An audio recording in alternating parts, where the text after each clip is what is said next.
მიშა არის ადამიანი, რომელსაც აქვს წარმატებების კასკადი და შეცდომების კასკადიც. ძალიან დიდი მნიშვნელობა ჰქონდა იმ ადამიანებს, ვინც მის ირგვლივ იყვნენ.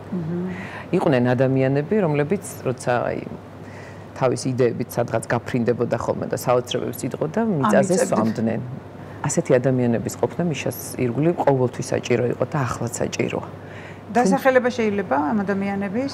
არ გვინდა, ესენი ბევრნი კი არ იყვნენ, მაგრამ იყვნენ ძალიან ისეთი კომპეტენტური და ძალიან საღადმოაზროვნე ადამიანები.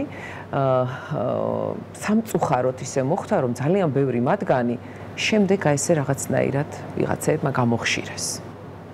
იმიტომ რომ იცით რა იყო ყველაზე დიდი შეცდომა და პრობლემა? მაამებელი ადამიანები რჩებოდნენ მის ირგვლივ. და ეს ძალიან ცუდად მოქმედებდა. კრიტიკა, ჯანსაღი კრიტიკა აუცილებელი. მიუხედავად იმისა, რომ მისი ოთახიდან ხშირად გამოდიოდა ჩხუბის ხმაც, კამათის ხმაც და მეორე დღეს ხვდებოდი ვისთან ერთად იყო, იმიტომ რომ ხმა ქონდა ჩახლეჩილი უბრალოდ იმ ადამიანს, ხო, იმასაც. ხო, ეს კამათი და ეს ყოველთვის იყო. იქ არ იყო, რომ მიშა იტყოდა და всё, დამთავრდა ყველაფერი, ის ისე უნდა ყოფილიყო. არა, იქ სერიოზული კამათი იყო და იყვნენ ადამიანები, რომლებიც ამ კამათში ღებულობდნენ მონაწილეობას. ანუ ის რომ მას ვერავინ ვერ უბედავდა შეწინააღმდეგებას მითია, ხო? მითია, ეს მითია.